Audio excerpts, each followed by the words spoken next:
Good evening, everybody. Happy Tuesday. Okay. What kind of exercise do we do today? Ah, well,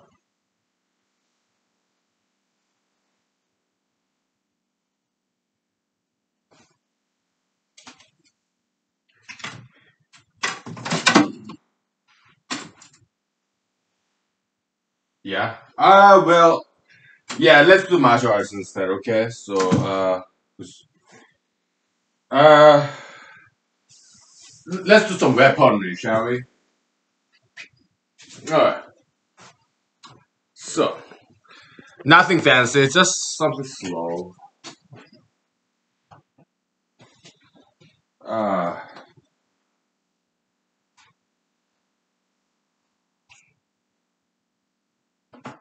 yeah. All right. How are doing, chokes, right? Yeah.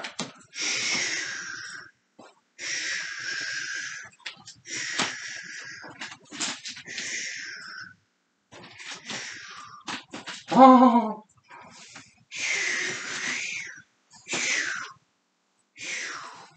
Mm. Ah. Uh. I know I'm not good at it at all. Okay, I'm just playing around, really. Right? Yeah, just playing with it. That's all. Right? But it's good for these joints, you know. Yeah, there's flexibility, right? Yeah, and it's four nunchucks, so like you're not gonna get hurt or anything. Although I hit myself all the time, but it's very good for this agility, right? Because we are kind of dodging our own weapon, and it's very good for this flexibility and stuff. Okay, great exercise, right? All right, within 5 minutes, okay? All right, and it's a lot of fun. Good exercise. So, okay.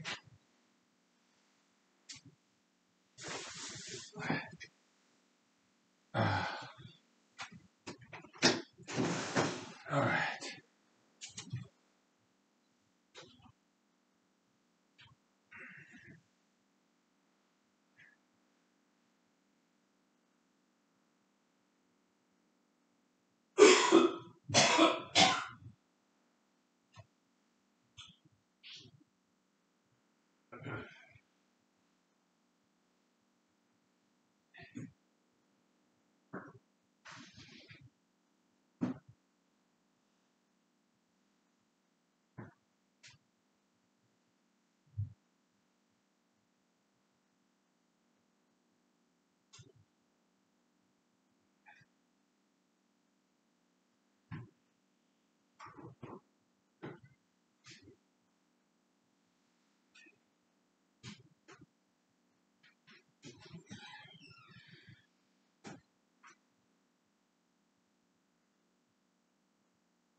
Okay.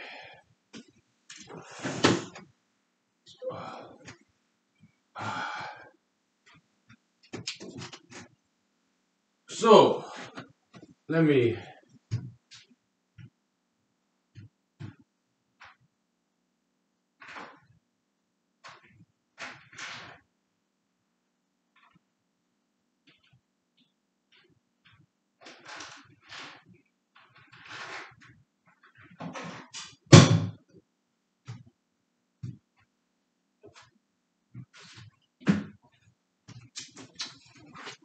Uh,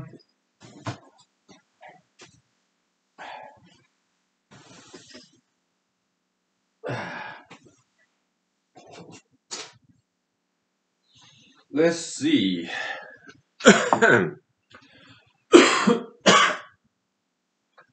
All right.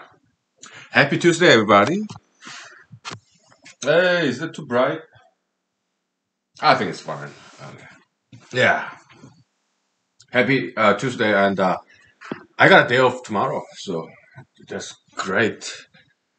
Every once in a while, right? Yeah. I think spring is coming too. It's today in the afternoon. It was like 30s, right, in Alaska. So yeah, spring is coming. I think winter is pretty much over, and it get warmer and warmer. Yeah, check the weather forecast for the week. Looks like it's gonna be above 30s all in the afternoons for next week. So great, springtime. So I didn't write today. Okay, why? Because uh I kind of stay at work until like 6 o'clock, and also I needed some break from all this writing. Intense writing during the weekends. Nowadays, yeah, I only write during the weekends. Okay, but intensely so. But tomorrow is my day off, Wednesday, so I think I'll write. Uh, yeah. Mhm.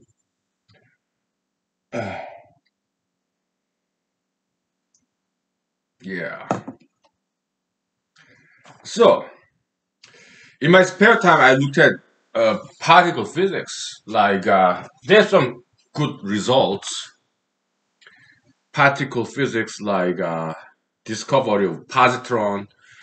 At first, I didn't quite believe it, existence of positron. All right, because the Feynman diagram, like positron and electron, they come together and it annihilate each other to give birth to two photons. Okay, I don't buy it. I don't believe it. Okay, but I think what happens there when positron and electron collide, I don't think their masses disappear and become into photon according to Mr. Albert Einstein's equation, E equals mc squared. I doubt it. Okay, I think if they look hard enough, they will see some remnant mass intact. Okay, but I don't. In my opinion, I don't think they looked hard enough. Why? Because Mr. Albert Einstein is a very protected scientist. Although he passed away, his theory is very much protected. Partially because he is German Jewish during World War II era, and he was the symbol of peace, Prince of Peace during the World War II.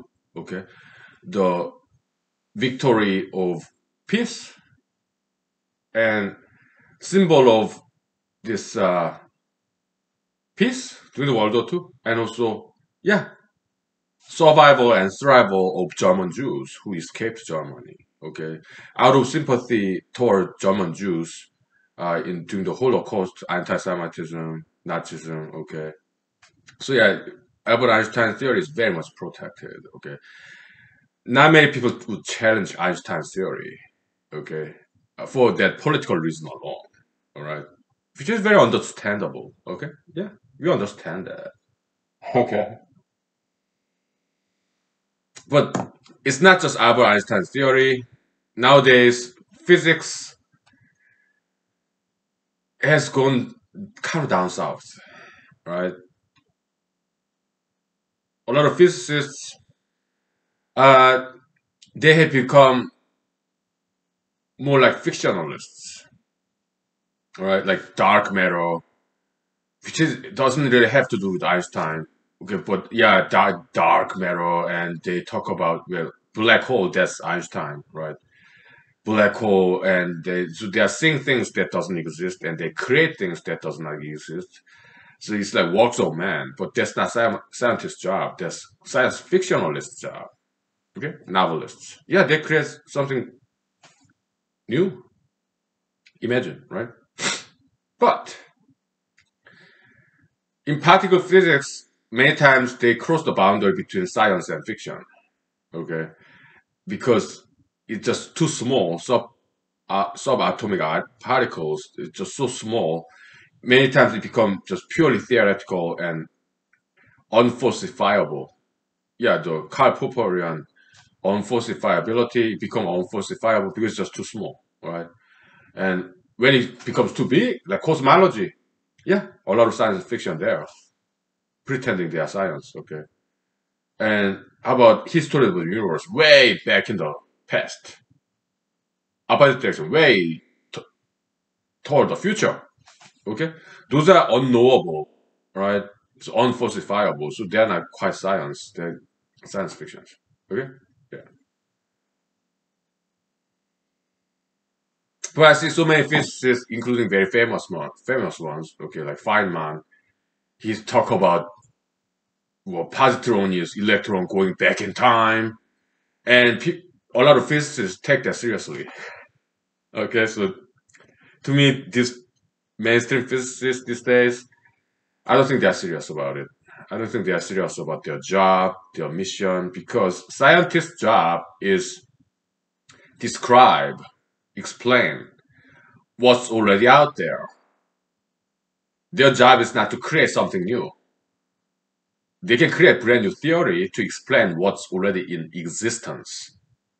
Okay, so today's many physicists, they don't quite understand what science is about. They just want to have fun by imagining things, seeing things that don't even exist. Okay, I see there are a lot of modern day physicists, okay, including Mr. Dr. Professor Feynman, or Feynman diagram, okay. In my opinion, that's fictional, okay. I think what happens when positron and electron collide, uh, yeah, two objects collide, right? Two metallic objects collide. Yeah, there can be some sparks. For example, let me show you,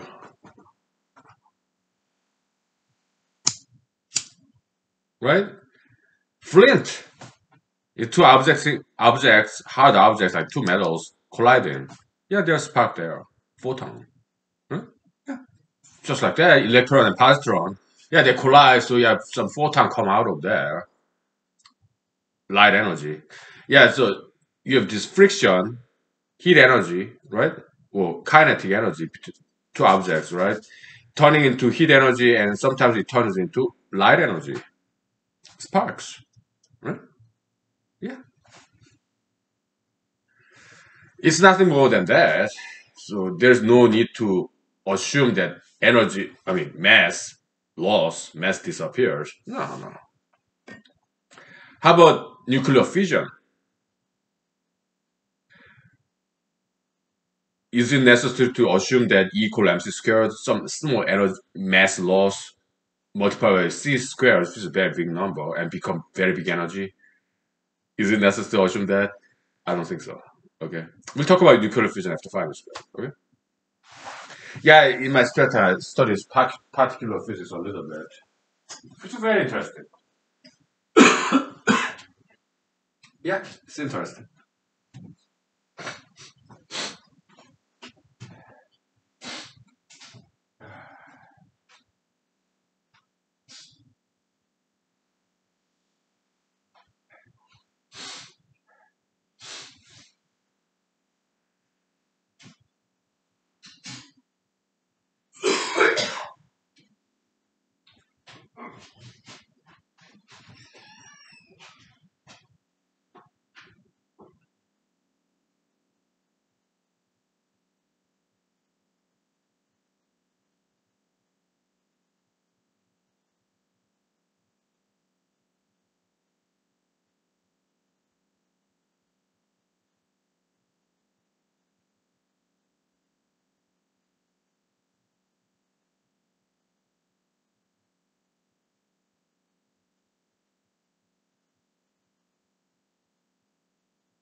So what nuclear fission is this? It's doesn't even have to be particular physics actually. Okay, there were chemists, all right, in 1900s. Uh, Dr. Meitner, she's she's Jewish, European Jewish. Okay? Some European Jews they contributed greatly to Western science. Okay, and she escaped. I think it was Austria or somewhere else, but during the World War II, that country, Dr. Meitner, female. Okay? I think it was Austria. I'm not sure, but it was conquered by Nazi Germany. Okay, so she fled to Sweden. Okay, I'm glad she did. Okay, we cannot lose this European Jewish scientists. No, I'm glad they fled. Okay, and they survived. I'm glad they did. Okay, so they were physicists. I mean, they're chemists. Okay, they were just experimenting with uranium or this. Okay, you have Marie Curie, her husband, Mr. Curie. Yeah, the radioactivity. All right, they were experimental scientists, physicists, chemists. There's some hard stuff. And what nuclear fission is this, okay? So you have some uranium, right? And you hit this uranium atom with neutron. Okay, that's not subatomic particle. Okay, it's not even particular physics yet. I don't think that's necessary. Whatever. Okay, so maybe there's some of that. So atom is made of neutrons, protons, and electrons, right? So somehow they extracted this one neutron out of atom by spilling it. I don't know how they do it. Okay. So they shot neutron toward uranium atom, and uranium atom split into two atoms. Each of them like half the weight of uranium. Okay, it's a different atom. Okay, two different atoms, each of which is different from uranium. Okay, and they release a lot of energy in that process. All right. They say it's like this strong nuclear interaction, that kind of energy. All right. What is strong nuclear interaction energy? The force. In an atom, there are multiple protons tightly together. So this strong nuclear interaction force, theoretical force, they're supposedly a lot stronger than this electromagnetic repulsion force, because two or more protons are bound together. They call it strong nuclear interaction force.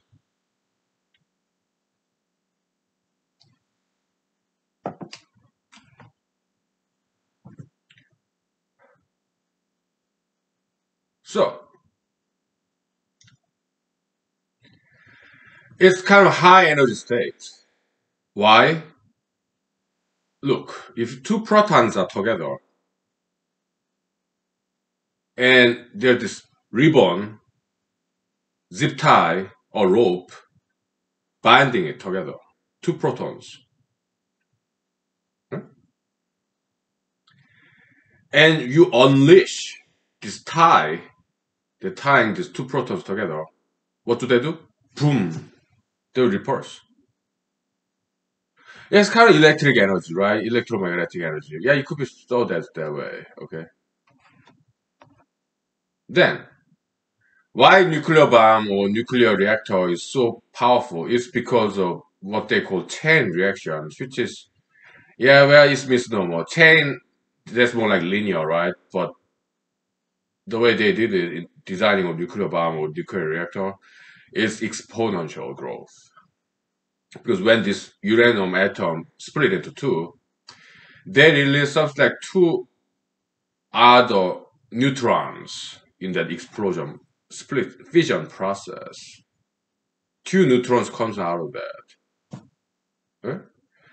And there are other uranium atoms around, okay, because they put them together. Now, you have three neutrons hanging there, the original neutron bullet, and now two more neutrons coming out of this previous uranium, okay?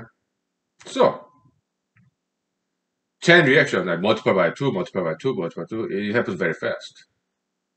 That's nuclear bomb, okay? It has nothing to do mass loss equal mc squared. No. Yeah, that's common misconception. There's no such a thing as equal m squared. Equal mc squared, okay? That's pure science fiction. And even today, Mr. Albert Einstein, even after he's dead, his theory, his spirit, his soul still is kind of being a dictator in science physics community. Okay, nobody dare to defy him. But I'm not a member of science community. Okay, I'm an outsider. So I did defy him. Okay, so. But over this weekend, I able to make two corrections in humanology paper and also the special relativity disproof paper. So because I made some errors. So in special relativity disproof paper, I said something like geocentrism and geocentrism where Earth is standing still and the entire universe outside the Earth is rotating around the Earth. That's geocentrism. Okay, and that theory, and it's just heliocentrism, but let's say it's not the universe spinning around the Earth, but universe is static, but Earth itself is spinning around its own axis like once a day. Okay, I said those two are equivalent, but they are not exactly. Why? Because if I'm spinning around and I have this accelerometer, it will measure that acceleration, rotational acceleration. Okay, if I'm spinning around. Okay, but if I'm standing still, the entire universe is spinning around me, my accelerometer reading will be zero. So they are not two equivalent situations at all. Okay, but when it comes to planet Earth, practically speaking, not technically speaking, but practically speaking, do we feel any acceleration on a daily basis? I mean, you have Foucault's pendulum. Yeah, you can detect that acceleration. Okay, but do we feel dizzy just because Earth is spinning around quite fast? Earth is big. It's spinning around its axis once a day. That's very fast, right? But do we feel that speed? Do we feel dizzy? Do you? I don't. So practically speaking, yeah, Earth rotating itself, spinning itself around its axis, and then as opposed to that, the universe rotating around the Earth when Earth is standing still. Practically, there's no difference whatsoever. Huh? That's what I'm gonna write. Yeah, some erratum, but minor. Yeah. What else? Ugh.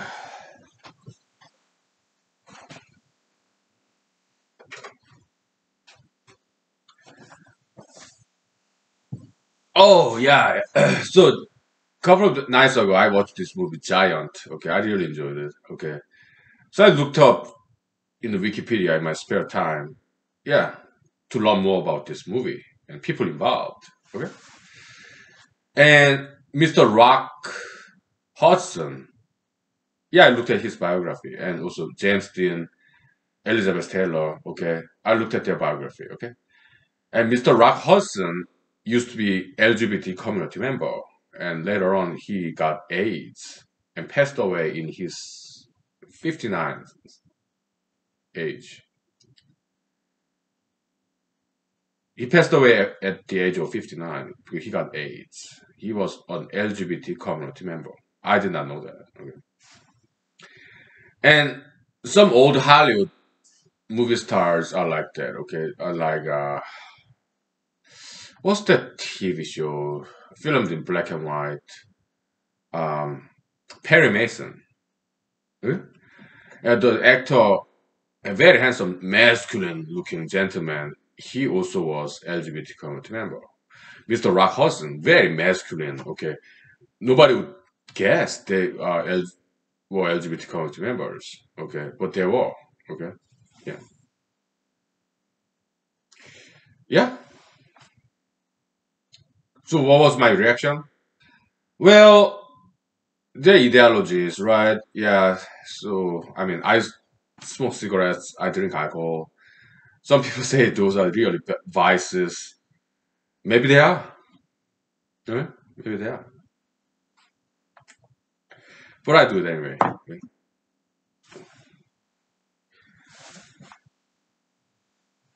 And Mr. Rock Hudson, he back in the days when he was alive, yeah, he was drinker, he was smoker. So in Wikipedia article, yeah, they kind of tend to be liberal, all right? So liberalists nowadays they are heavily anti-tobacco, anti-alcohol. Okay, they are heavily pro-marijuana.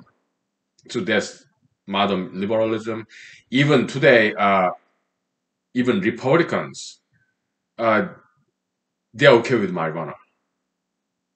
They once like 10 years ago, they were not. Even increasingly more Republicans start to embrace LGBT ideology, and they embrace tattoos, piercings, and they embrace marijuana. So that's quite contemporary change in Republican Party. Okay, yeah, and I mean, personally, I'm against LGBT ideology, but I'm not against people though. You understand? Yeah. Well, it might sound arrogant for me to say, yeah, nobody's perfect. Okay, but as far as I can tell, LGBT ideology is very bad ideology to subscribe to. Something very harmful. All right? Besides AIDS, all right. Uh, well, but that's my opinion, and also as far as I know. Okay, so that's what this paper, anti-LGBTism, law of anti-LGBTism, is about. It's 172 pages. Okay, it's not an easy task to prove or disprove the soundness of an ideology. Not at all. Okay. Even good ideologies like Christianity can be misused, abused. And innocent people died in the name of Christianity. They were persecuted. Like between Protestants and Catholics, they bullied upon each other in the name of God. Okay. Even good ideology can be misused and abused for bullyism and violence, even genocide. Okay. I believe Islamism is a good ideology, but so many innocent people died in the name of Islam. Okay? Yeah, jihadism. Right? Even good ideologies can be misused. But there are some other ideologies that's inherently wrong and inherently bad. And the flip side, can bad ideologies be used for a good purpose? Maybe. Like pro-gayism, for example, it stopped bullyism against LGBT community members, which is good because violence against LGBT community members, that's wrong. That's bullyism, right? We don't want that. So yeah, pro-gayism, yeah, it stopped violence against LGBT community members. So that's good. Okay. Although LGBTism itself is a very bad ideology, in my opinion. Okay. Yeah, let's keep our minds open. Okay. So I've become very much moderate, very much centrist. Okay. I guess I used to be far right. Okay, but after January 6th happened and after Mr. Biden, Joe Biden became president of the United States, yeah, I became very much centrist. Okay, so which I think is part of me being a little bit mature person. Okay, smoothing out the edges, kind of. Well, we'll take 5 minutes break. Okay. Yeah. All right.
So let's talk about history a little bit, right? So in my spare time, yeah, nowadays I just mostly go to Wikipedia, and so I was looking at like geology, archaeology, right? The history of the earth, because history of humanity was not good enough for me. I wanted something bigger. History of the earth. Yeah, like 4 billion years, 4.5 billion years, right? History of the earth, they say.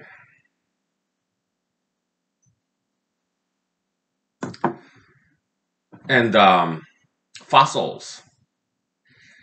Some animals only have soft tissue and no skeletons, no shells. There are very, very few fossils of that. Why? Because, like jellyfish, for example, it has no skeleton, it has no hard shell. So, jellyfish fossil is very rare, all right? But on occasion, they do leave some print, jellyfish fossil, in an environment where there's this mud slide, jellyfish get buried in the mudslide, and there is no oxygen, no germs. So there's some print of this jellyfish, this kind of sculpture, kind of like printing, kind of, right? Yeah, concave, convex, this vague shape of jellyfish, maybe. Okay. But those are very rare occasions. Okay, most fossils they are like bones, something hard, right? Or shells, like some insects, or arthropods, like scorpions with hard shells, right? Yeah, those fossil remains are quite common. Okay, so like backbones, okay, something hard, right? As an analogy, okay, in the news, okay, you have New York Post, Washington, well, yeah, New York Times, Washington Post, Wall Street journals, okay, these so-called political pundits, right? Most of them just go along the mainstream, okay? They're kind of like people without any backbone, okay? They could be Democrats, they could be Republicans, okay, but they don't quite have their own stuff. They're just like any other Democrats or any other Republicans. There's nothing distinguishing about them, different about them from everybody else. So they don't leave their name in the history because they have no backbone. They're indistinguishable from the rest. It's like this jellyfish without any bones or shells. Okay, they don't remain in history. They just disappear after they die. Okay, but there's nothing hard like backbone about them. Okay, so they do not leave any fossil. Some people are like that. Most people are like that. Jellyfish. Okay, so they don't have any moral backbone. They are like anybody else, so they don't leave the mark in history. They don't leave any fossil. Okay, those are the most of us. How about me? Yeah, how are some others? We have chance to remain in history, eternalized as some kind of metaphysical fossil, right? But some of us like being different from the rest. We prefer to be minority. Why? Because we are used to hard life. I am. Okay, we grew up in very harsh environment.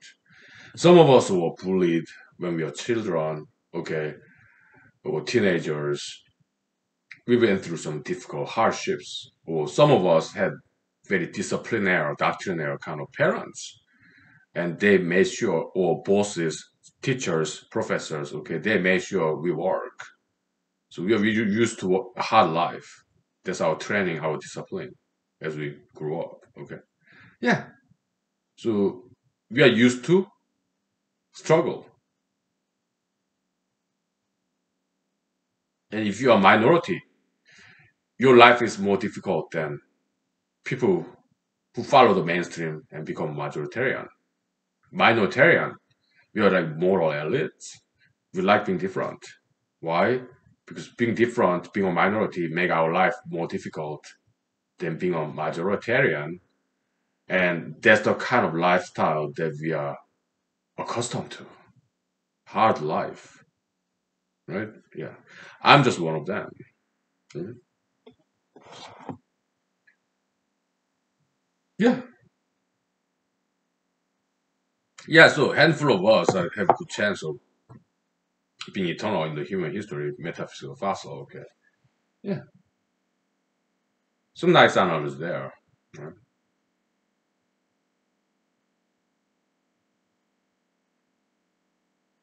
Yeah.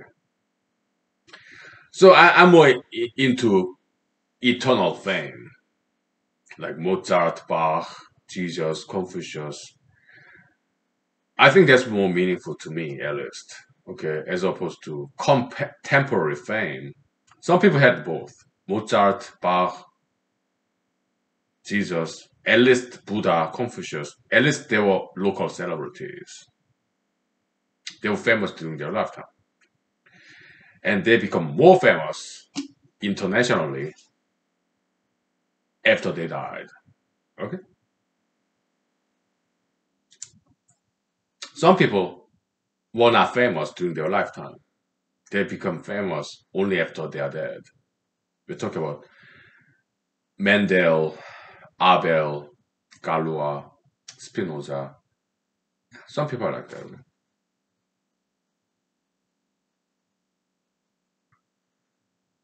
What do you want? Do you want to be famous in your lifetime? Do you want to be famous after you're dead? Or do you want to be famous in both? Or you want neither? They're all cool, okay? All four options, they're great. There are a lot of unsung heroes, right?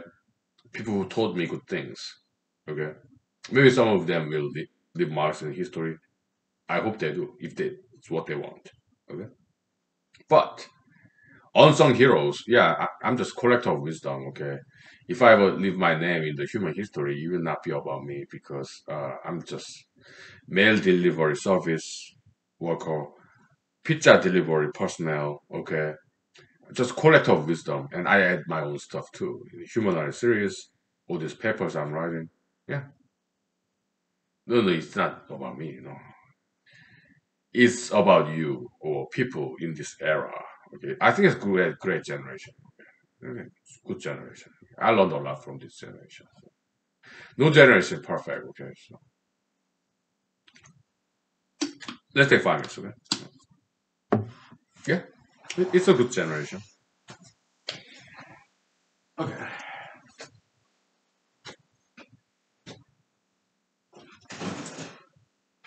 Alright.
Oh.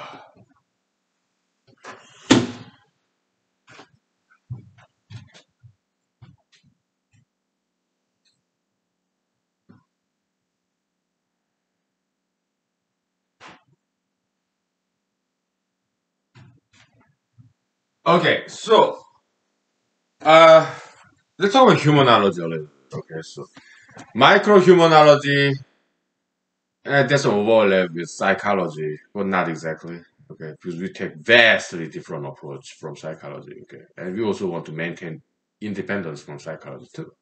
Macro humanology, yeah, kind of subject matter common denominator with sociology too. But we appreciate sociology, psychology, okay, but our approach is vastly different. Okay, there's some common denominator of subject matters in each area, but that's as far as it goes. We adopt radically different methodologies in humanology. Okay, both micro level, macro level. Okay. In economics paper, yeah, I'm gonna write about this economic cycle. What's the cause? Okay. Yeah. I talked about this in the last episode last night, but I decided not to upload it. Okay, why? Because I was too drunk, I guess. I don't know. I said things that I shouldn't have. Okay, so it revolted in my external hard drive. Okay, so sometimes that happens. Okay, so yeah, I was kind of disrespectful. Okay, so that happens. Anyways, so in micro humanology, okay, it's about individual or person, okay, or some interaction between a few people, okay. Macro humanology is about overall society, it's about generation, history, okay. Micro humanology, we focus on one individual or a few, one person's life. Macro humanology, history, okay. So microhumanology is up and down, right? Success, failure. Okay. When we go through some tough times, setbacks, we wise up. Why? Because hardship make us stronger and smarter. So we work, study. Okay. Then we start to succeed. When we enjoy the succeed, we become complacent. We dumb down. Okay. So yeah, we fail. We make wrong judgment, wrong mistakes, errors. So we go down again. Okay. Then wise up again. Dumb down, wise up. Okay. Yeah, that's the micro humanological cycle. Okay.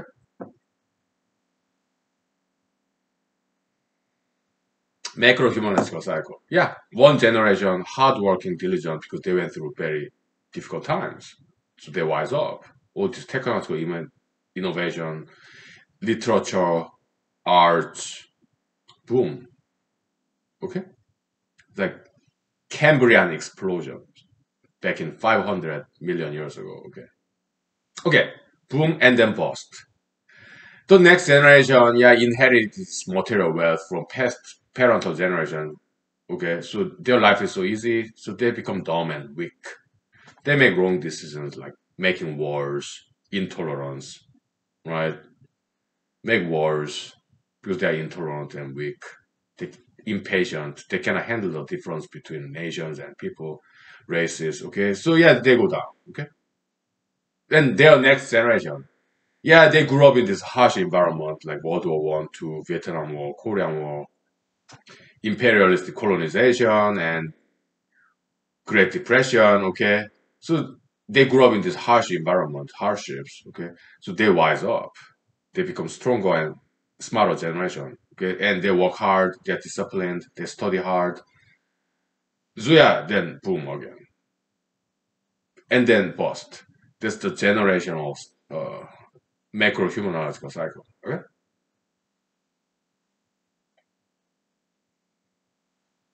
Of course, we can group three generations like grandparents, parents, children, because they kind of live in the same era, right? Probably as a three generation as a group, triple generation group, maybe they go through the same cycle. Yeah. So that's the theory I'm going to explain in this economics paper because it has to do with economic cycle. Yeah. Yeah, so this paper will be good. It's like very slow process, this paper writing, okay? Because we don't want to rush this. It's a very important paper, okay? And it's like this plant, tree, this ripening of a fruit. It takes months, right? Yeah, it's like that, okay? Mr. Jesus said, yeah, those who are patient will bear good fruit in patience. Mr. Jesus Christ said that, okay? Yeah, yeah. And also he said, those who laugh will cry. Those who cry will laugh. Those who laugh will cry. Those who cry will laugh. Okay. Yeah, in the some of the mountain. Okay, so we're kind of extending it. Okay, like philosophers, Spinoza, Leibniz, Rene Descartes. Okay, so we're kind of combining different with wisdom, different school of thoughts. Okay, Jesus, Christianity, and so European philosophy. Okay.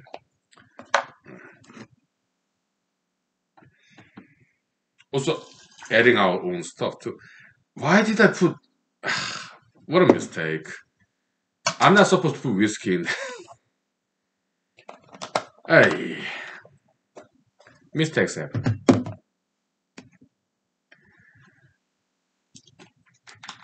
I only put vodka in berries in case. Anyways, Mr. Jesus also said something like,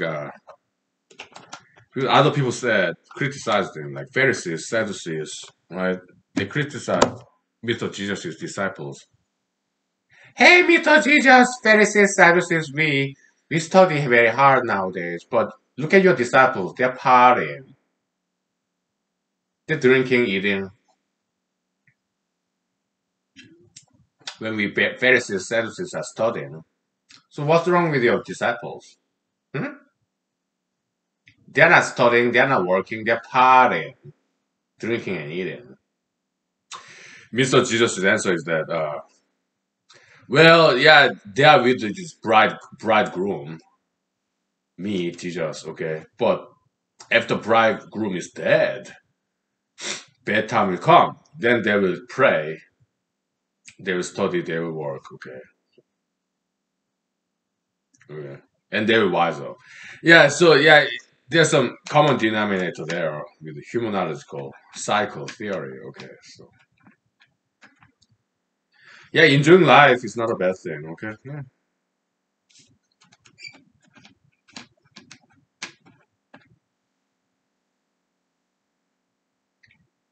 Like Frank Sinatra sang, okay? Let's dance while music lasts. Rhymes very well, right? Yeah. Let's dance while music lasts. It's a good thing. When I was running for Alaska State Senate last year, okay.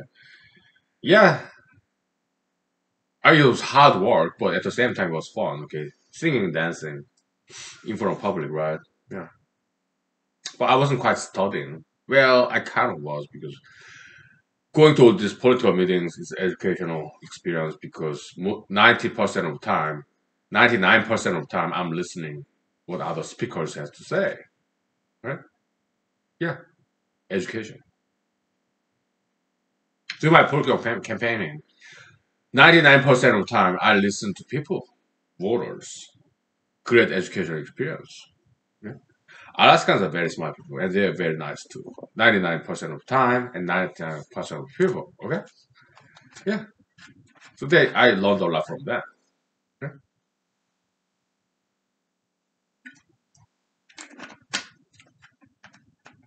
yeah, it was good. But after I lost the election, to me it was like time to study. After I lost the election, I started writing. The first paper I wrote after election loss to make something good out of this experience. Okay, I learned lesson. Ran for Alaska State Senator, lost it.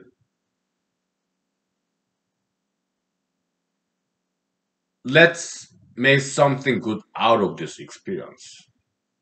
And there was this paper, voters equation. Okay, and the rest is history. After that paper was done, I kept on writing and kept on studying. Yeah, that was like a year ago, last August, less than a year ago. After that, something even worse happened. January 6th and this anti-Asianism, right? Yeah, there were some Americans, not all, maybe 0.1% of Americans were blaming Asians for COVID-19. Bullyism. Racism is just bullyism, okay? So I was like, okay, you know what? I will leave social media. I will not watch news anymore because I don't want to see this. Okay. And then I started studying mostly in Wikipedia about human history, history of the earth, some more physics, literature, fine arts, because it's not time to party. Social media, too much negativity, okay? news outlets, too much negativity, so I left it. And I started studying instead, which is very entertaining. The history, American, European, Asian, some obscure kingdoms in Mongolia, this desert, okay, some Middle East, okay, North Africa, Middle East. It's intellectually enriching to study all those in Wikipedia mostly. Also in YouTube, Google YouTube too. Some other websites, okay. And it's way more entertaining than reading the news or being in the social media. Why? Because those history, the very bestest remained in history. Some events that happened hundreds and thousands of years ago. Only the very bestest stories survived. Or arts, novels, survival of the fittest. Way higher quality than what I see in the news. Because only like 0.01% of what we watch in the news, some articles in the newspaper, it will survive to eternity. Like 0.01% of them. The rest of them are not good enough to survive to eternity. But those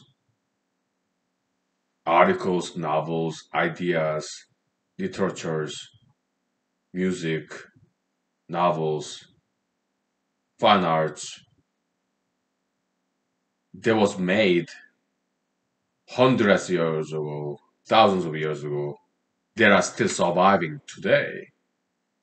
They're the cream of the crop. They are the bestest that humanity has come up with. They survived after hundreds and thousands of years. Mm? So they are higher quality. So they are more entertaining. Okay, so I'm being way more entertained now. Okay, so yeah, there are some good things that came out of this anti-Asianism in 2021. Okay, whenever hardship happens, bad time happens, our recommendation to you, you take advantage of it. You rise and ride on top of that. Surf. Okay. When bad things happen, obstacles, hardships, you take advantage of it and transform into something positive. Okay? There's some life lesson I learned. Yeah, also it's in Bible too, Old Testament. Okay, God can transform curse into bless. Somewhere in Old Testament, maybe Book of Psalms or Ecclesiastes. I don't know. Yeah. Also, Book of Genesis. Yeah, Joseph. He said, "Yeah, you, my brothers, you sold me to Egypt as a slave, right? But God turned the curse, you brothers, my brothers, selling me out to be a slave in Egypt.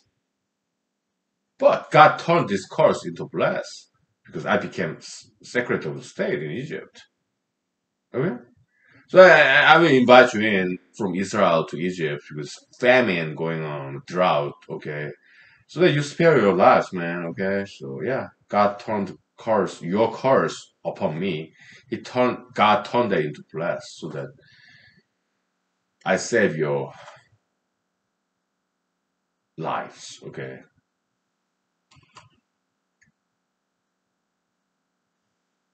Yeah. That's kind of what happened, okay? We'll take 5 minutes break, okay? And we'll talk about some dreams, okay? Because I had some dreams. It was interesting, okay? So we'll talk about that, okay? It was interesting. Okay.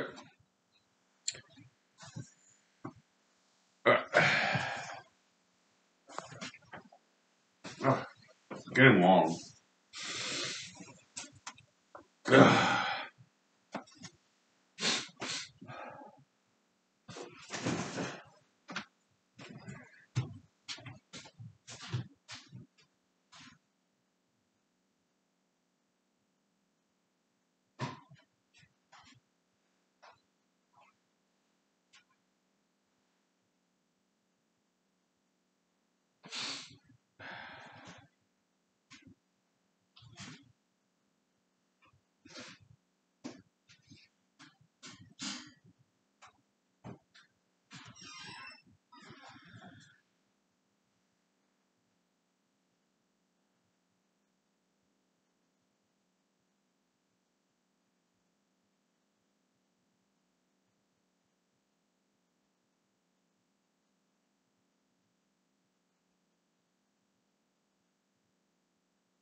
Before we talk about dreams, let's talk about uh,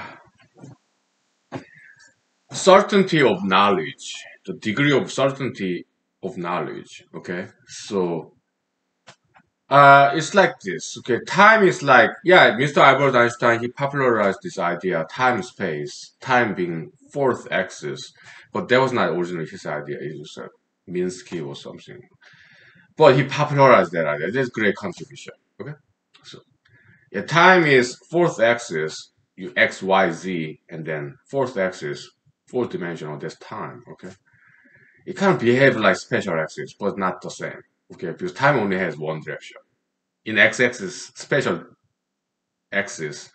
dimension, you can go back and forth. But in time, you cannot go back. You can remember and look at the past, but time only march forward. Okay. Yeah. But time dimension is not bidirectional, it's unidirectional. Okay. So there is difference. Okay.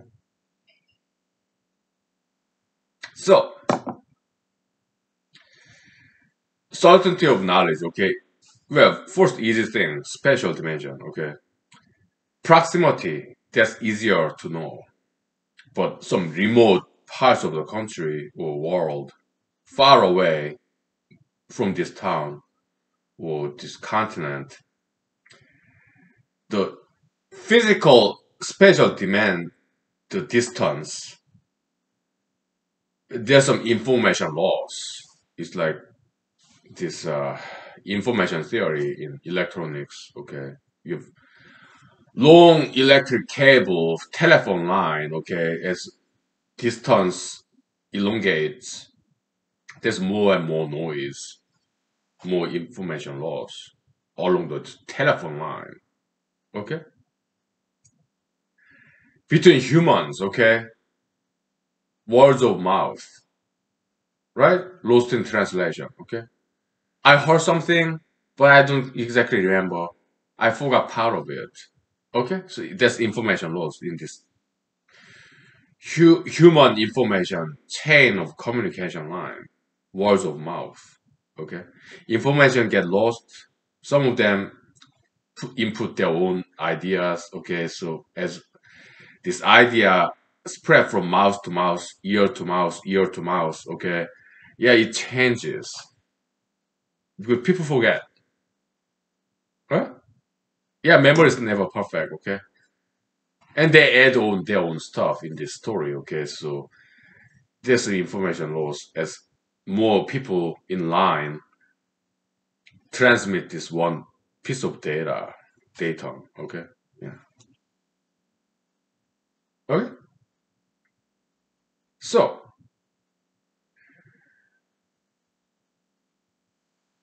in time, okay, something happened 1 day ago. 1 day ago, yeah, we remember, right? But something that happened 100 years ago, there's information loss because there's more time distance. Okay, so it's less accurate than what happened a day ago. So yeah, accuracy is 1/d. Information accuracy is 1/d distance, physical distance. Also 1/time, time distance. Okay, is inversely proportional. Okay. So, but in time axis is unidirectional. They are asymmetric. Okay, we know things about the past because it's already happened. What happened yesterday, we know a lot more than what happened 100 years ago, 1,000 years ago. Okay, but we have better idea about that because it already happened. Now, when it comes to future, there's increased degree of uncertainty. Why? Because we don't know yet. Because it has not happened yet. What will happen 1 hour later in this house? Most likely I will still alive. Most likely I will still at my home because I'm drunk. I'm not going anywhere when I'm drunk. Right? I'm not driving.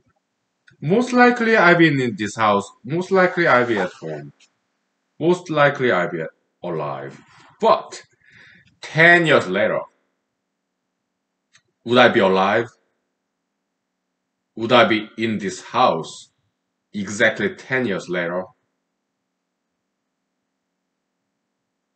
Would I be in Alaska?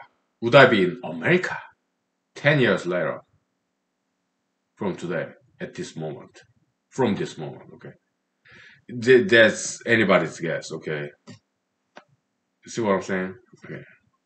But 10 years before today is like March of 2021. 10 years before this, 2011 March, where was I?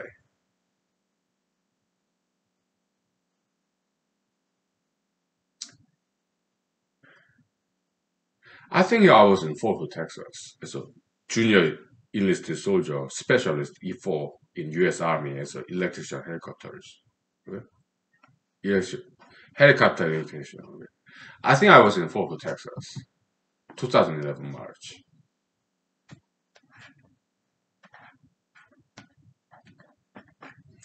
I'm pretty sure. Okay. Hmm? Yeah, Fort Hood, Texas, Clean, Texas, Clean base. Yeah, West Fort Hood. Okay, I think so. How about 10 years before that? 2001 March. Where was I? I think I was in Madison, Wisconsin. Major in computer science as an undergrad. How about 10 years before that? 1991 March.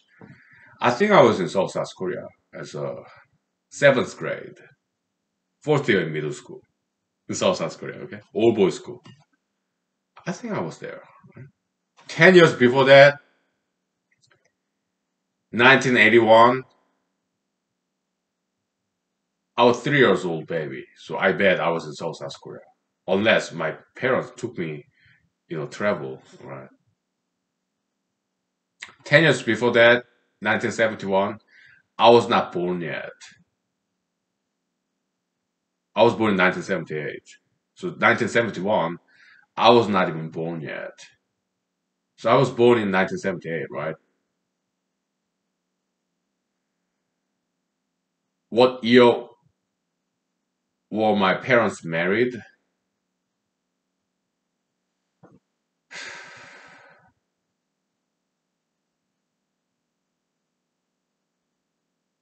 I should ask them, okay.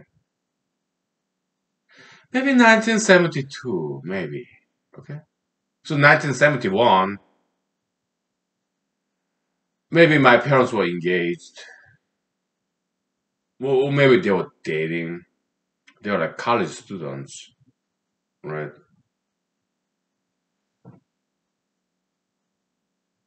I don't know. Okay. Oh, 10 years before that, 1961. Maybe my parents never met yet in 1961. Maybe they were in high school. So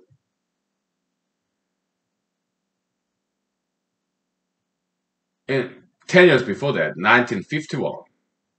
It was just after Korean War, 1950. Okay. Yeah, my maternal grandparents, paternal grandparents. Okay, they're struggling to survive with all their children. Each of them have like 10 children. Okay, about right. Post Korean War, difficult life, right? So both of my parents grew up in that kind of difficult environment. Okay, they're very smart and very strong, independent, heavily disciplined, hardworking, diligent. Okay, strong and smart people. Also, my parents, okay, in that generation. All right, there's just two of them. Okay, my parents' friends. Okay, heavily disciplined because they grew up in that difficult times. Okay, as children. So yeah, that's why how South Korea boom. During grandparents generation, they went through colonization era, Great Depression, World War One, World War Two. Well, World War One, Great Depression, World War Two. That's more like America, Europe. Okay, but in Korea, our grandparents generation, they went through Japanese colonization era. Okay, and then Korean War, 1950s. Okay, they went through very tough times. Okay, my parental generations, yeah, post Korean War. Okay, very difficult times. Right?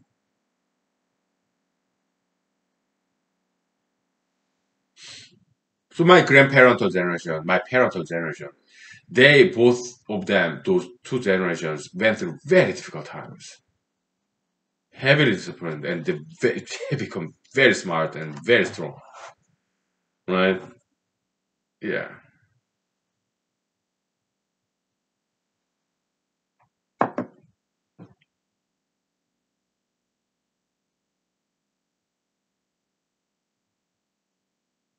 Yeah.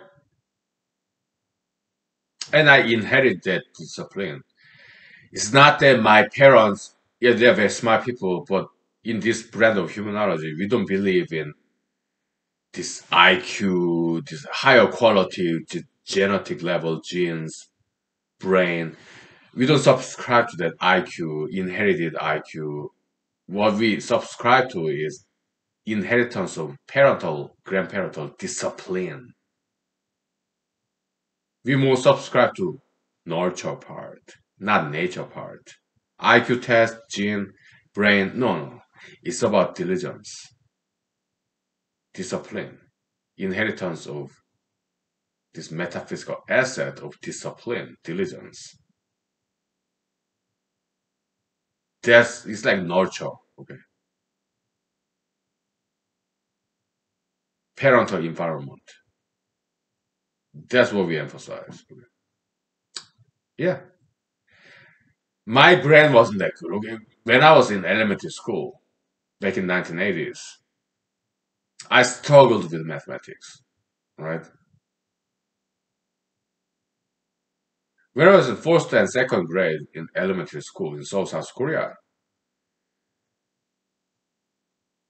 we were required to memorize multiplication table.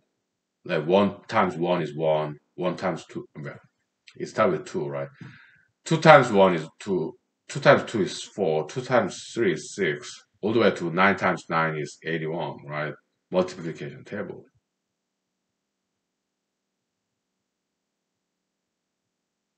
So it's like 8 by 8 table, right? Something like that. Is it? And 2 times 1 is was 2, okay? So, but 2 times 2 and 3 times 2. Something like that. So yeah, 8 by 8 table, okay? 2 to 9, okay? So it took me a while.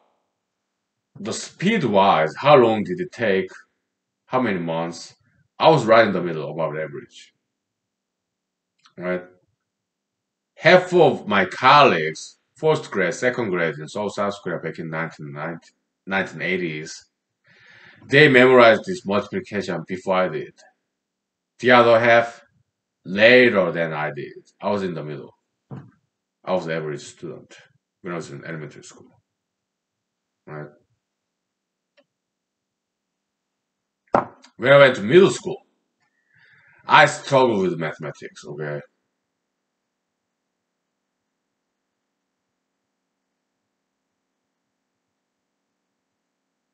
So no, I don't have good brain or brain better than others. No. What I inherited from my parents and my grandparents is this fighting spirit. Like keep trying, never give up. Yeah, President Trump, he talked about that, okay, in his book, Mr. Trump, okay. That's good, okay. Yeah, discipline, okay. You got some goods, okay, some goods and bads, okay. Mr. Trump, yeah, goods and bads, okay, but yeah, whatever. I'm not a huge fan of him anymore, okay, but I used to, okay, but he made big mistake January 6th, okay. I'm like, such a negative event, negative figure now, okay. So yeah, I don't support Mr. Trump as a politician anymore. Yeah, I don't. You know, he made too many bigger mistake, and yeah, well, he got some goods, okay. Just to be fair. So, I in middle school, I was kind of elementary school, middle school, I kind of like upper middle, slightly over in the middle, okay. So because I didn't study very much, okay. But what I inherited from my parents and grandparents is the discipline, okay, and also some Christianity, right? So I started studying more when I was in 8th grade, second year in middle school. Okay, Korean middle school is 3 years, high school 3 years. Okay, America, yeah, middle school 2 years, high school 4 years. Okay, but in Korea it's 3 and 3. Okay, so yeah, in the second year in my middle school, 8th grade, I started studying seriously. Okay, why? Because in 7th grade I was bullied. Okay, so 8th grade, I started learning taekwondo again and learning being serious about religion, Christianity, my mission. Yeah, maybe I should study. Okay, yeah, and my school grades start to go up higher slowly. Not because of my brain, no, hard work. So it's not just my parents and grandparents either. Okay, 7th grade Buddhism. Yeah, that's what partially what drew me back to Christianity because I asked God for help in this difficult time, being bullied upon. Okay, so yeah, 7th grade, my two school bullies. Okay, they kind of like angels. Okay, God's scourge because I was not manly enough. I was weak. Yeah, they brought me up to their level.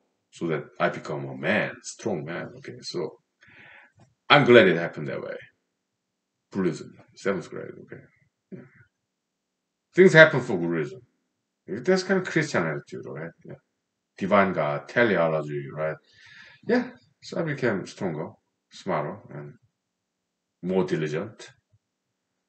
I started studying, and my school grade went up. Okay.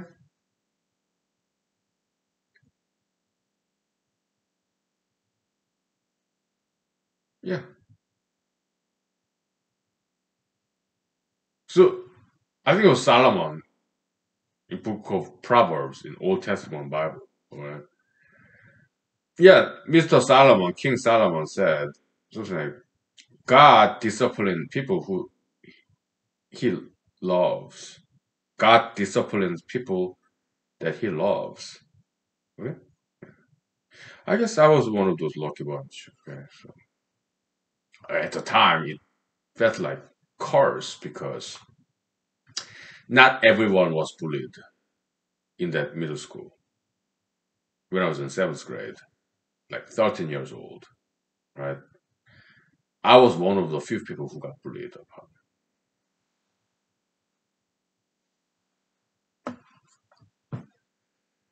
Now, I call that God's blessing disguised as a curse.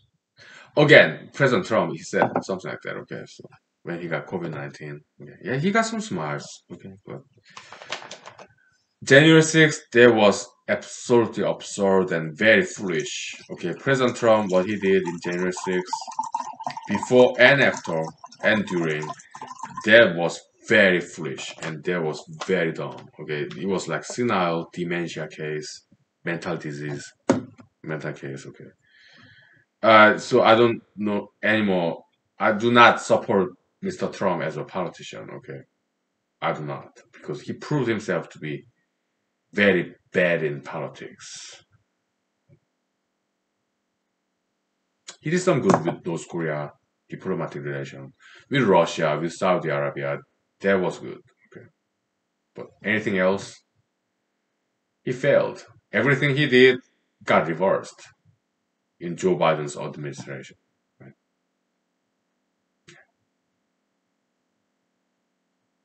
So, like anybody else, he's good and bad. Okay, we all make mistakes. Okay, so, but I don't support him as a politician anymore. Okay? Will I vote for him in 2024? Absolutely not. No, not after this, not after January 6th. No. He proved himself to be a very ineffective and incompetent politician. He got some goods, okay? Yeah. Diplomacy with North Korea, Russia, Saudi Arabia, that was good. Okay. But there was that. Everything else he did got reversed by Joe Biden's administration, and he failed to get reelected because he did not good with he did not do good with BLM, COVID-19, and others. Okay, so in my opinion, he failed as a politician, and that's why Americans did not vote for him again.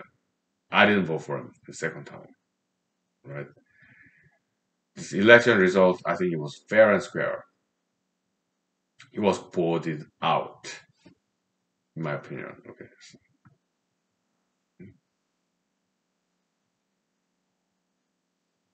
and I'm glad he's out. President Joe Biden, he's not perfect, okay, but I think he's decent.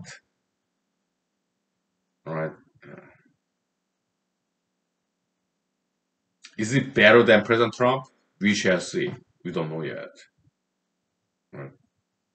Maybe he'll be better, maybe he's worse. We don't know. I don't. I'm a scientist. Okay, I want to be objective. I try to be objective, right? So, okay, we'll take 5 minutes. Okay. Okay.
Okay, so yesterday, yeah, the last episode last night, yeah, I said something kind of offensive, disrespectful, so I decided not to upload that. So, but I said something good things there too, so I have to regurgitate those good things. Okay, there's Theodesy by Mr. Leibniz. Okay, he said this world is the best of all possible worlds. Okay, Theodesy, right? Leibniz, Gottfried Leibniz, a mathematician, philosopher. Okay, so also a lawyer. Okay, so uh, I also said, okay, so this world is the best of all possible worlds. That's Mr. Leibniz. Okay, a joke, initial reaction, like, where did you get that idea? Okay, because obviously there's some bad things going on. So Mr. Leibniz, he wrote this theodicy essay in reaction to some other philosophers of his time. Okay, because they said, yeah, they try to reconcile good God if he's in fully control. God is good and is omnipotent in control of this world. When why all these bad things are happening in the world? Okay, if God is good, how come this world is so evil? Okay, so some philosophers of his days, okay, whose name is remembered in Wikipedia and their Wikipedia webpage, but they're not like household name like Leibniz. Well, Leibniz is himself is not household name, but in science community, if you study science like mathematics, physics, yeah, you know who Leibniz is, right? He's more famous than his contemporaries, most of them. Okay, so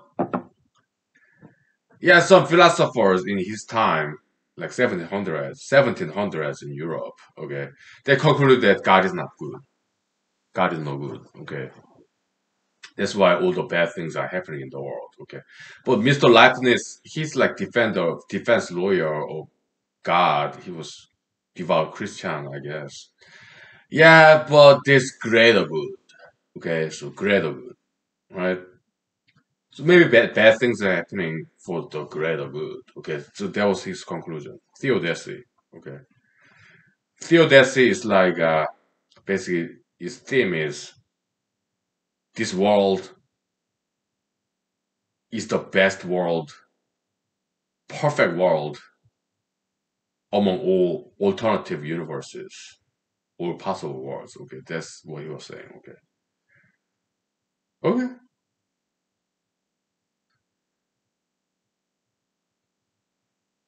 I give you a minute to think about it if you want. Okay, if not, no worry. Okay, I'll share my thoughts with you. It's not that I will think for you. You just have to accept what I think about it. No, I just share with you what I think. Okay, whether you disagree with me or not, well, that's your freedom, that's your right, and I respect that. Okay, I admire your freedom. I'm very protective of your freedom. Okay,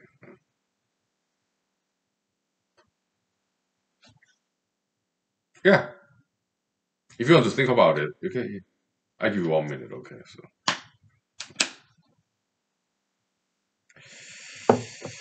yeah, any thoughts about Leibniz's theodicy theory? Well, Leibniz theodicy theory. Leibniz theodicy theory. Trying to rhyme. Hey,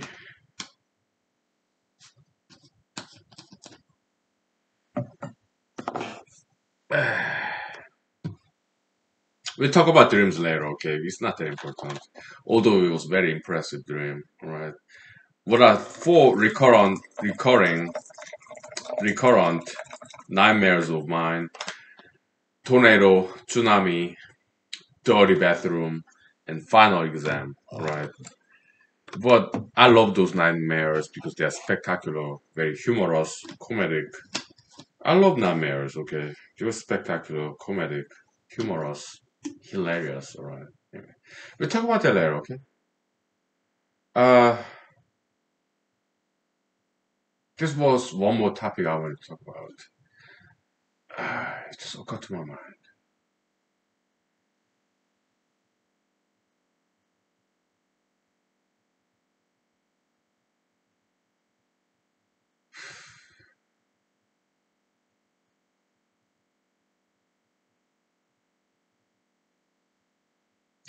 Well, one thing at a time, okay? So, well, yeah, drama, okay? Acting, Meissner, Stella Adler, and Lee Strasberg, okay? Konstantin Stanislavski, kind of the way we say it, soul acting, okay? Method acting, okay? We'll talk about that later too, okay? We have so much to talk about, right? Yeah. Method acting, okay? I Some of my friends, okay, told me, yeah, it's worthwhile to mention, okay, method acting because there's some good in there, okay, so good and bad, right? So yeah, okay, Leibniz, okay, so let me write it down, okay, topics. I don't want to forget. Where's my cell phone? I'm not gonna forget, okay, so dream, method acting, Leibniz, okay, so Leibniz, all right. The way I look at it is this, okay, if God like genie in a bottle, right? You can make three wishes, right? But what if God give you infinite infinite wishes? Let's say you die and you go to heaven, okay? And God will give you anything. There's no number limit. It doesn't have to be three wishes. No, it can be infinite wishes, okay? He will give you anything in heaven, paradise, okay?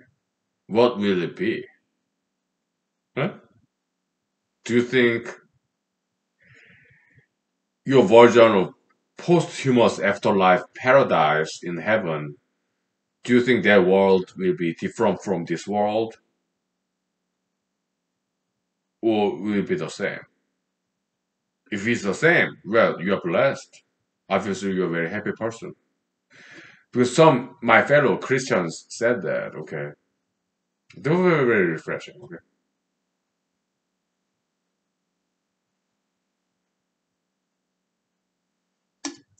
Your version of ideal paradise, will it be any different from this world that you are living in now? Or will it be the same? Yeah? If it's the same, yeah, you're obviously blessed. You're a very happy person, okay. Like it's like it cannot get any better, right? Well, you're blessed. Right? Or will it be any different? Ideal versus real. Your real life and your ideal life is the same or different? So that's the question, okay? So you don't have to answer it. I respect your freedom. As for me, okay, sometimes I fantasize, okay? If I die and go to heaven, if I die and I go to hell, well, I hope there's no hell, okay? Yeah, I met some people who are very mean and rude, but it's not their fault, right? They grew up in some kind of bad environment and they are infected by metaphysical pathogens, okay? But it's not their fault, it's off their control, okay? So I don't blame them. I do not want them to go to hell. I want them to, after they are dead, I want them to just disappear. I don't want them to exist. To mean, rude people. It's not their fault. I don't think it's fair to send them to hell. It's not their fault. They didn't choose their parents. their bad neighborhood, bad people influence, ideological influences. No, they are victims, okay? So I don't want them to go to hell, but I don't want them to exist either. I want them to just disappear after they are dead. Okay.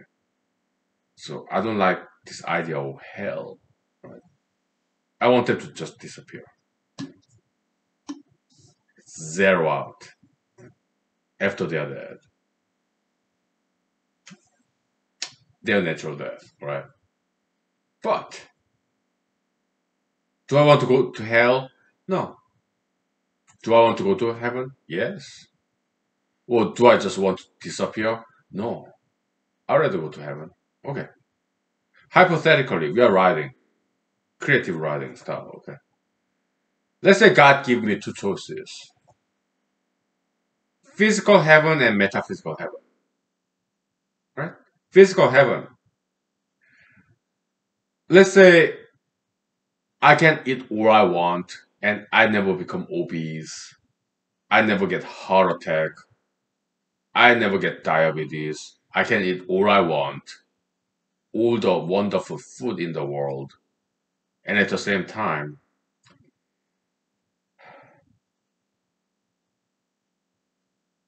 there are infinite number of ladies, and they're all single, they're all heterosexual, and they're all nice, and they all like me. They're all different ages. Well, 18 and above, because I still want to be legal, okay? Even in heaven, okay? 18 and above, okay, they're all ladies, and I'm the only man in that part of the universe, in paradise. I'm the only guy. There are infinite number of ladies. They're all different races and ages, and they're all single. They're all virgins. Not seven virgins. Yeah, Osama bin Laden. That's not good enough.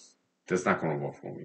I want 700,000, 7,000,000, 7,000,000,000,000, 7,000,000,000, infinite number of virgins. Okay, and I have sports car, infinite number of money. I eat, drink, smoke cigarettes, but no drugs. All different brands of cigarettes, nicotine, and all different brands of alcoholic beverages, juice, food, and there are infinite number of women, and they are 18 years old and above, all different ages and races, and they're all single, and they all love me. They're all straight, heterosexual, okay, and I'm the only man. I have all the money. These vacation resorts, mountains, sandy beaches, lakes, fishing poles, animals, okay? So that's one version of paradise. Sometimes I fantasize about.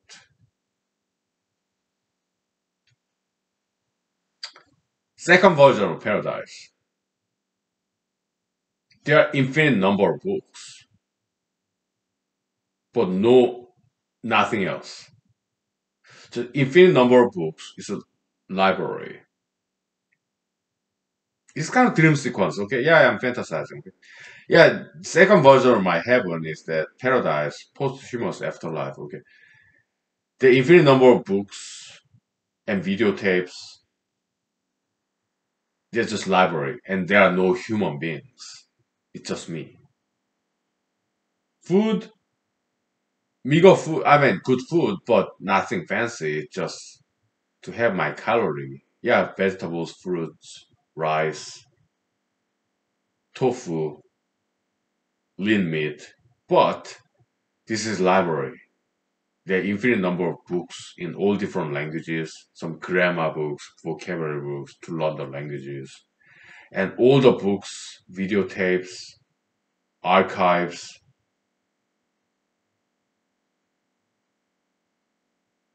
history, physics, mathematics, everything. Okay. This metaphysical heaven. Which one would I choose? Which one would you choose? Physical paradise, metaphysical paradise. Hmm? If you ask me, there's no question. I would pick number two, metaphysical paradise. Why? Because if I pick, can choose number one, physical paradise, I will get fed up, bored, tired, jaded in a month, right? In a month. Because it's too simplistic. I'm not animal, I'm a human being. This physical activity, this coitus. Well, coitus, okay, this reproductive activity, okay, in this paradise version one number one, let's say we don't get pregnant, okay, we don't get make babies, okay, but still it's same routine, okay, no matter what race or age my bedroom partner, female maybe, it's yeah, hug, kiss, coitus, yeah, it's all same routine, okay, so I get fed up in a month, okay. All this food sensation, so what? It's just mouth, palate. Okay, I get fed up.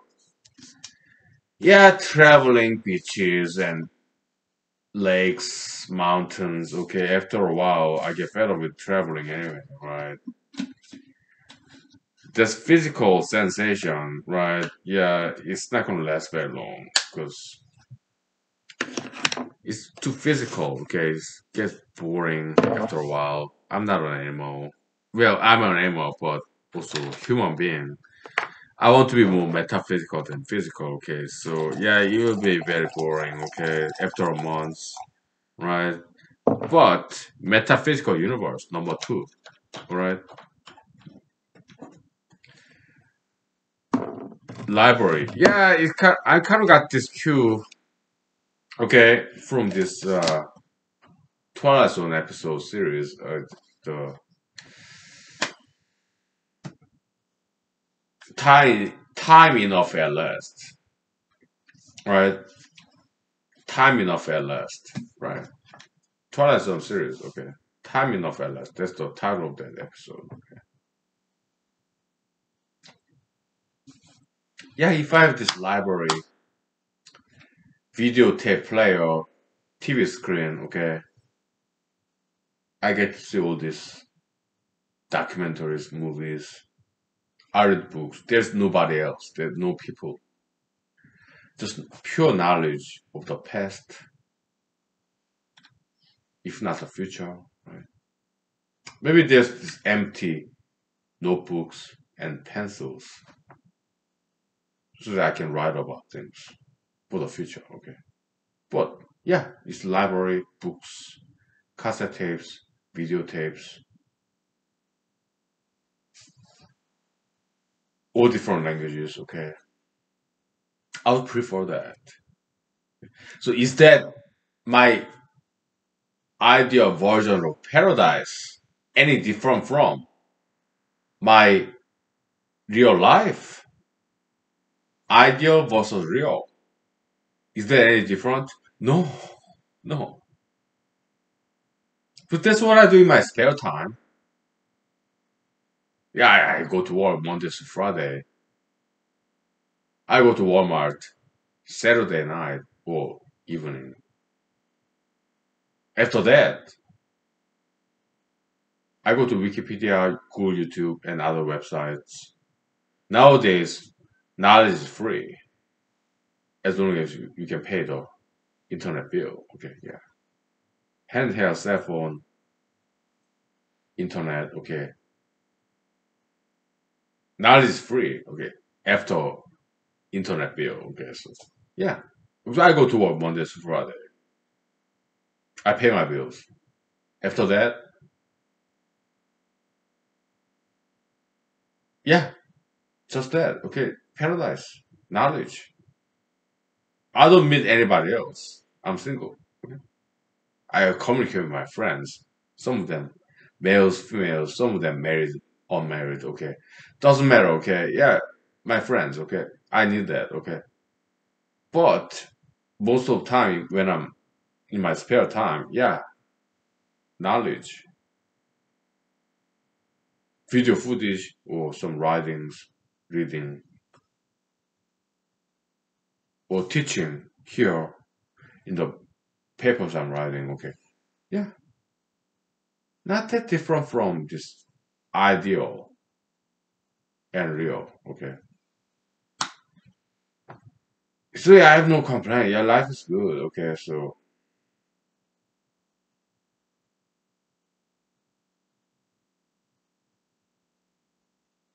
okay. As for me, I don't know about you. Are you happy or not? If you are not happy, and Mr. Jesus said, Jesus Christ, okay, yeah, heaven is in your mind. You cannot say heaven is over there or over here. Heaven is in your mind, okay. But at the same token, if you flip it, negatize it, okay, hell is in your mind. You cannot say hell is there, hell is over here. Well, hell is in your mind too. They say devil is in the detail, right? Perhaps God is in the detail too. Because in this brand of humanology, the universe is very symmetric, plus and minus, dualism. Okay, it's not just plus and minus; it's like plus minus minus plus. Okay, it's a dualism, double dualism. Okay, so when we go through bad times, okay, we want to be peaceful. Okay, it's not easy, but that's where this religion comes in. Some of us were blessed with this religious tradition, education. Okay, we believe blindly so that there's light at the end of the tunnel. Okay. So when we go through bad times, we don't commit any crime, we don't point fingers, we don't bully upon somebody weaker than us when we are being bullied upon by somebody stronger than us. No, we suck it up because we believe bullyism is wrong. When somebody stronger than us bully upon us, we don't pass upon that negative copium to somebody weaker than us. No, buck stops here. There's some American president. I don't know who that was. Okay, he said that. Okay, yeah, the buck stops here. Okay, but President Trump he did not do that. When coronavirus happened, he blamed China, pointing fingers. Okay. Just passing the buck. Okay, so President Trump he proves himself very poor leader. He's incompetent leader. Okay, he's no good as a politician. Okay, so yeah, I don't want him anymore as a politician. Okay, so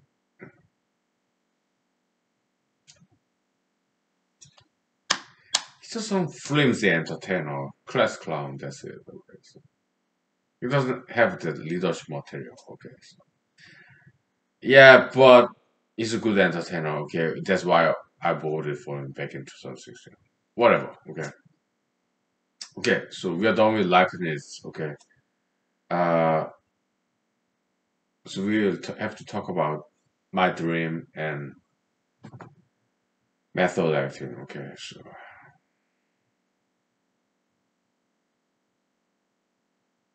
okay, we take 5 minutes. Okay, I'm kind of getting drunk, right? So yeah.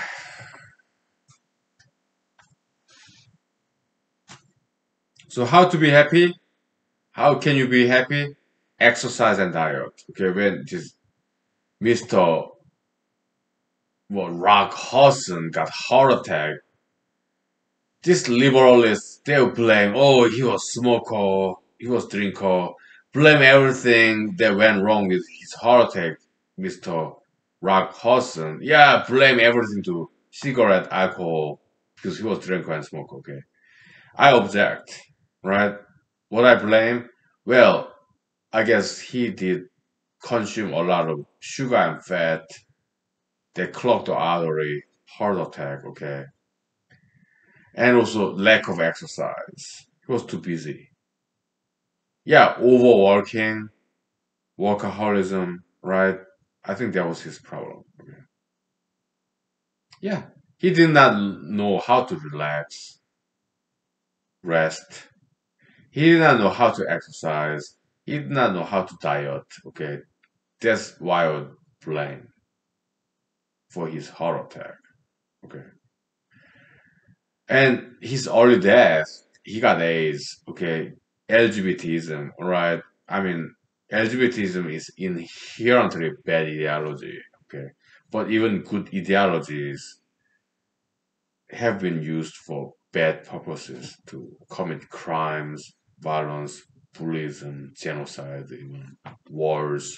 Okay, so what's the point of making the difference between good and bad ideologies? Because bad ideologies like LGBTism have been used for a good cause to eliminate bullying upon LGBT people. Okay, so yeah, what's the difference between good ideology, bad ideology? Because bad ideology have been used for good cause, good purpose to protect LGBT people. And bad and good ideologies like Christianity, Islamism, it's been used, misused, abused for bad purpose like bullying, genocide, even racism. Right? So yeah, good ideology, bad ideology, okay, yeah, maybe they're not that much different. Okay. But there are some differences. Okay. There are similarities and there are some differences too. Okay. We'll take 5 minutes, okay? And then we'll talk about my dreams. I mean, couple of dreams I had a couple of nights ago. And some method acting. Okay. That's very important. There's good method acting and bad method acting. Okay. Lee Strasberg, bad method acting. Stella Adler, good female, good method acting. Okay. When it comes to my dream, yeah, we'll talk about it later. Okay. I'm quite drunk. Okay. I'm not sure if I can continue tonight.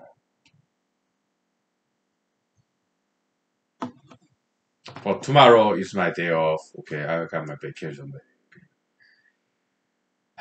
We'll see. Okay?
Okay, so I drank some water and washed my face. Went to bathroom. Yeah, I can. I think I can finish these two stories in this segment. Okay, and after that, I eat my dinner, watch some movies, and then go to bed. Okay, so yeah, sobered up just a little bit. Okay, so all right. Uh, two things, right? The dream I had, interesting dream. Okay, but before that, method acting. Okay, so yeah, I mean, some kind and generous friends of mine in Alaska. Okay, uh, some of them commented about this humanology series. To my surprise, okay, yeah, I'm kind of local celebrity. Okay, so yeah, I have many friends here in Alaska, in the valley. Okay, so last year when I was running for Alaska State Senate, yeah, I went to bars and clubs and with some friends there, towners, neighbors. Okay, so yeah, and some of them they are Caucasians. Okay, white people. Okay, males and females. Okay, and they commented on this method acting. Okay, soul acting. That's how we call it. Okay, so they they expressed that it's worthwhile to mention. Okay, and I agree. Okay, yeah, Stanislavski. This he's Russian guy. Okay, actor and acting coach, Russian, Soviet Union. Okay, and he came to America. Okay, Manhattan, New York. Right, he branched out into three: Meisner, Lee Strasberg, something like that, and female. Uh, Stella Adler, something like that. Okay, so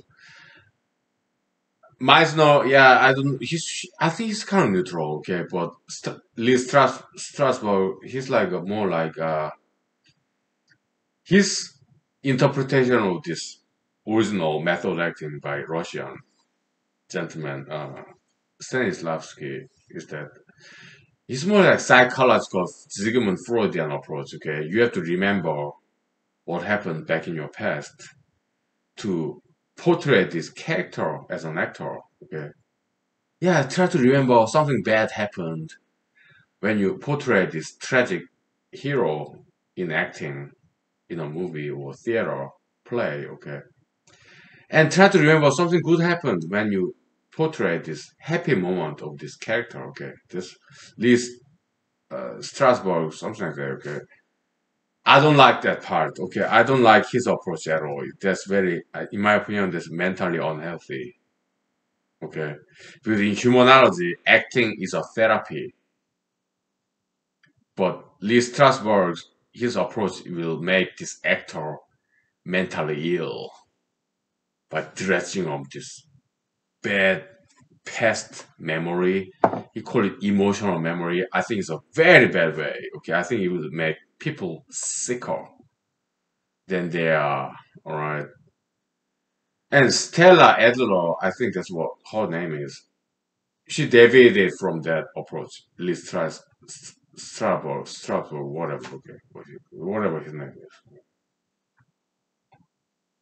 Yeah, she said, no, forget about the past, okay? When you are acting, yeah, be this character, okay? Forget about your life, okay? Well, that's how I interpret it, okay?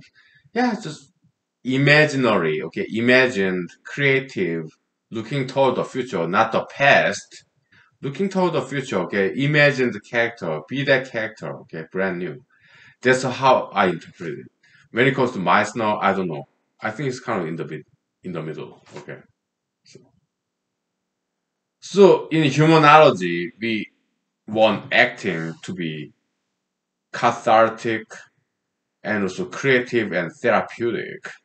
We want people take advantage of this art of acting, theater, to be more mentally healthier. All right? Yeah.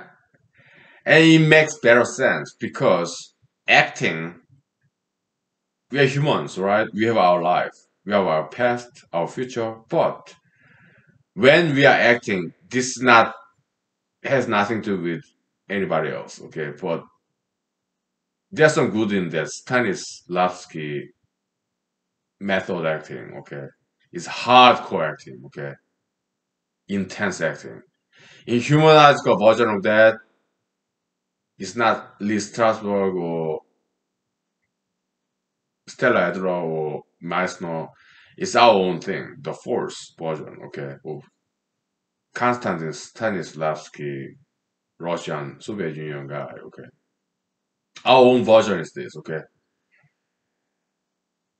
When we act, we want to forget about the real world as a diversion, divertissement, divertissement,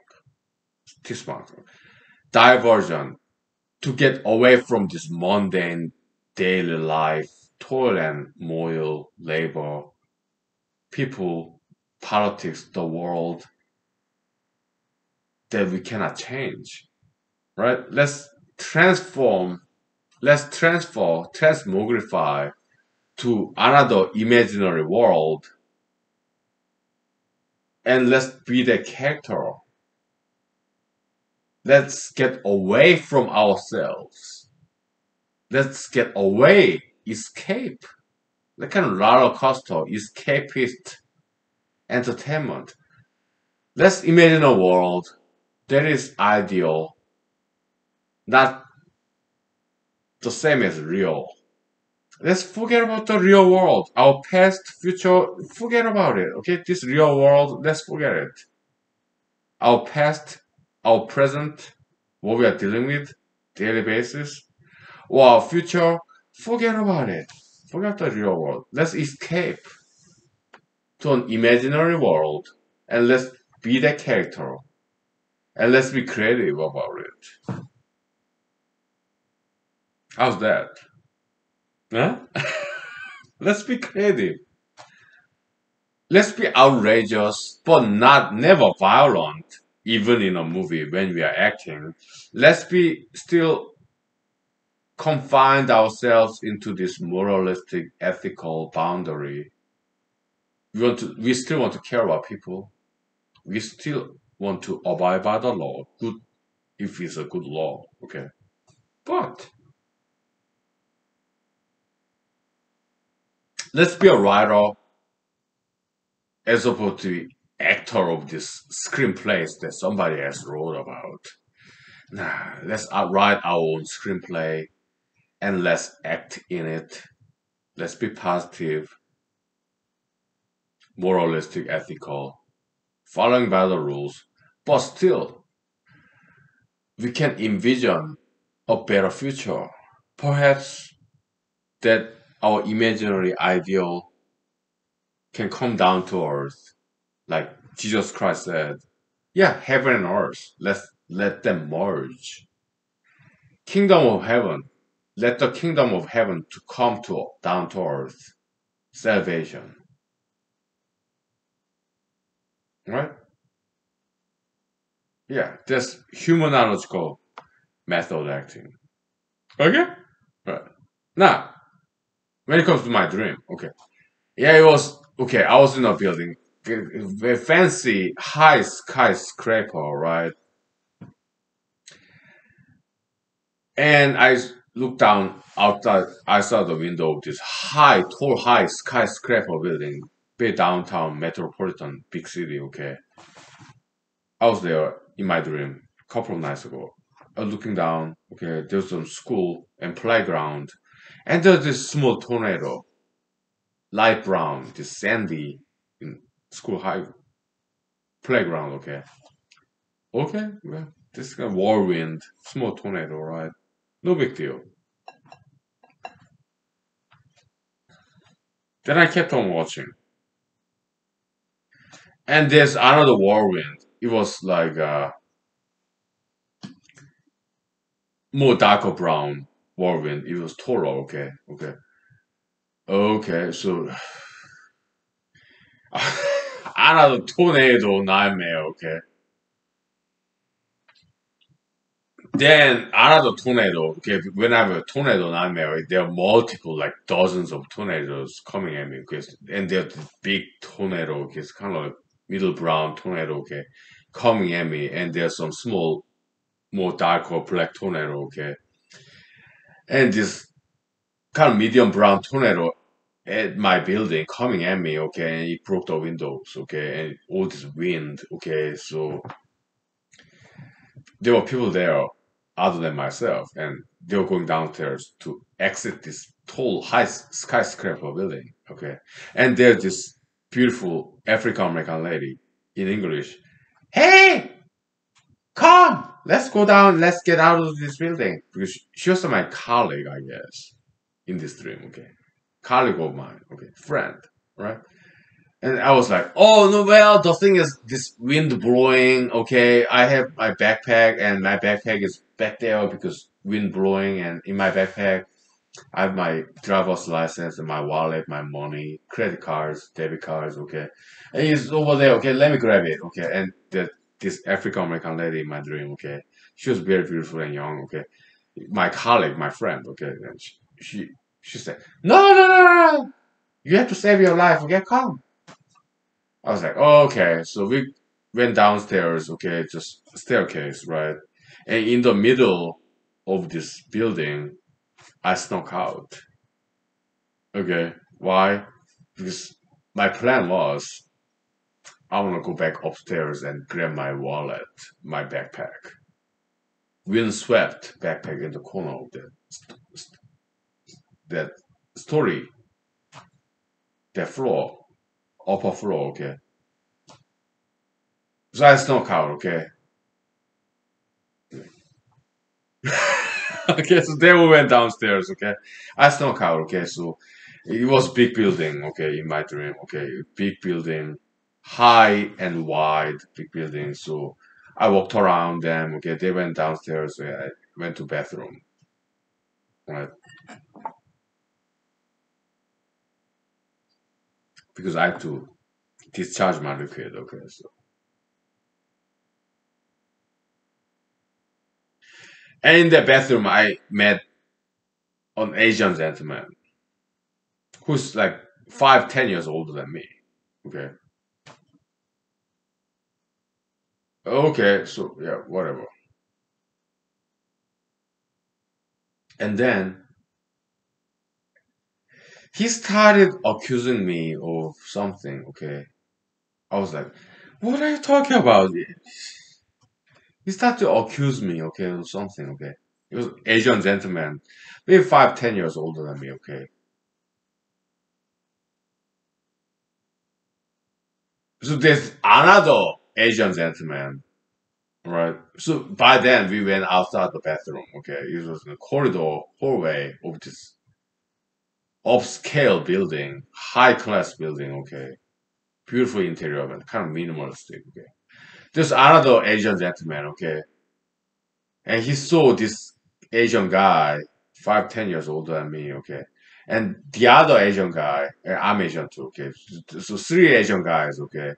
Me, 42 years old, and this Asian guy, he's like 47 or 51, whatever. And there's another Asian guy, okay? He saw this Asian guy bothering me and he punched him. Okay, so I was like, okay. And then this older Asian guy, older than me, was this third Asian guy, was his age. I think he was younger than me. Maybe 2 or 3 years younger than me, okay? Almost the same age, okay? So then this older Asian guy fell to the ground, but he got up, okay? Yeah, he was just punched, okay? Nothing personal injury. No permanent injury, okay? So I was like, yeah, okay. Then went upstairs, to grab my backpack, windswept, no corner, okay, what, something like that, okay. So I was wondering, several nights, couple of nights before that, I was in the building, another dream. It was not exactly nightmare. Maybe it was. Not exactly, okay. So in that dream, right, I went downstairs, basement. Okay, you have ground floor and then first basement, second basement, right? I went to first basement first, and there was just some research scientists experimenting with octopus tentacles. Okay, some electricity, some neuron network, neuron axon, whatever. Okay, and it was insist on this glassy jar, right?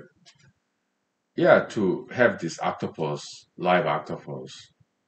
And they were feeding this octopus with Japanese wasabi, kind of light green wasabi, and octopus would just devour up. And I was asking, "Hey, why are you feeding this octopus with Japanese wasabi?" And they said, "Oh, they love it." Oh, okay, whatever. So what are you doing? Oh, we are computer scientists. Okay, yeah, we are artificial neural network. We are trying to learn about this octopus biological neural network, okay, axon, neurons, right, nerve cells. And we have this computer, we connect to that electronically, okay, bioelectronically, okay, so, okay. And they belong to a company, okay.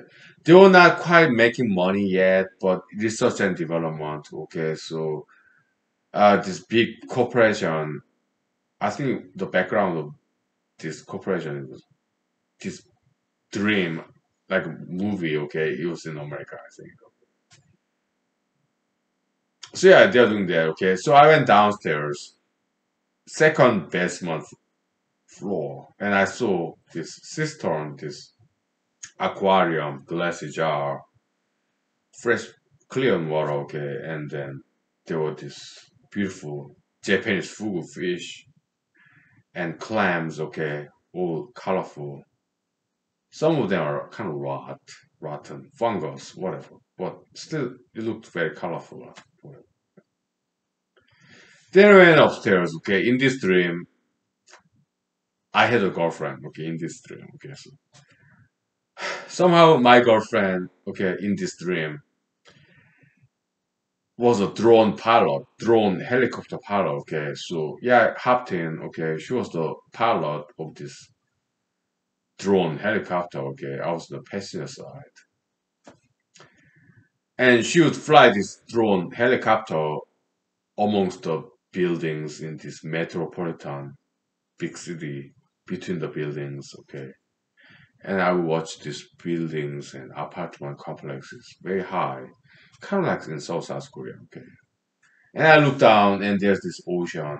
Okay, and there are this farm of octopus tentacles. Like in Japan, later came to Korea. Okay, there's this tempura culture, which is fantastic. I am a huge fan of this tempura. What is it? It's squid tentacle, floured and fried, deep fried. Okay, amazing taste. I love Japanese tempuras.